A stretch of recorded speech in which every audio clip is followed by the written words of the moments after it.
Hi, I'm Keaton. I've assembled a small team and we're developing Mark the Headless Chicken, a stealth platformer where you play as, you guessed it, a headless chicken.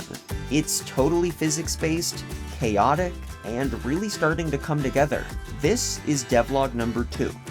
Let's talk about movement, because this game lives and dies by it. Mark is a physics-driven character, so every new feature has to feel right, even if it's chaotic.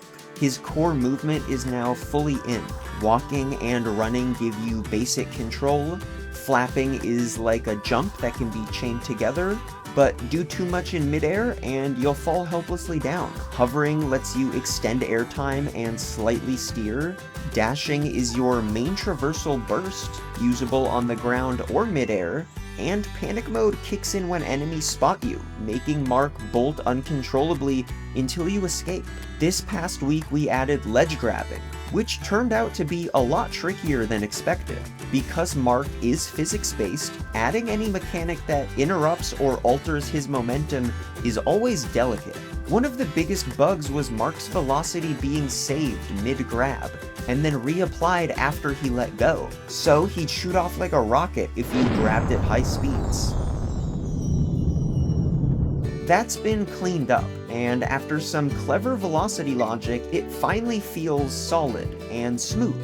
We also added wall collisions and stumbles. If you slam into a wall in midair or at high speeds, Mark now reacts, getting knocked back and stunned. This doesn't just add flavor, it reinforces the core theme. You're not supposed to be fully in control.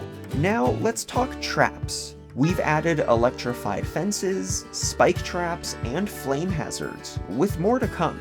And thanks to our intern Marco, we now have a slick hitbox system that detects these dangers dynamically. That's what the red areas are, kill zones that update in real time, giving us clean, reactive collision. These traps exist to make the game harder and more fun, adding danger, parkour challenge, and timing-based pressure.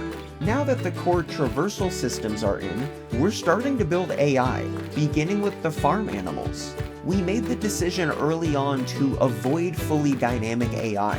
No hunger meters, no sleep schedule, no wandering to random tagged locations. Here's how it works.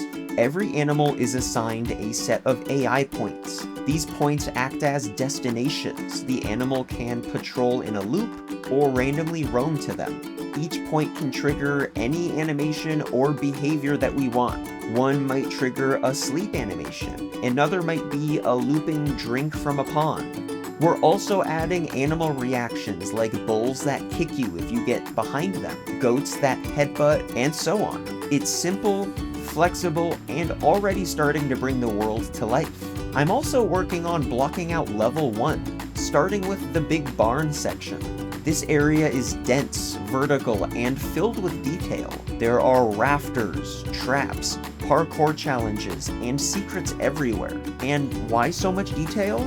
Because we're planning to release a playable demo soon, and I want the first level to absolutely shine. It'll be a true vertical slice of the game. Stealth, puzzles, advanced AI, vertical exploration, and hidden collectibles.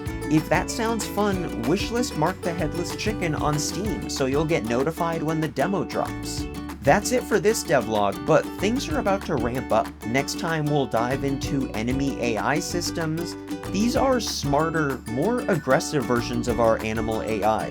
They're already starting to feel intense and a little scary, so I can't wait to show them off. In the meantime, wishlist the game, leave a comment, or subscribe if you're into this kind of chaotic, stealthy nonsense. We're a tiny team building something weird, and every bit of support helps us keep going. Thanks again for watching, and I'll see you in the next one.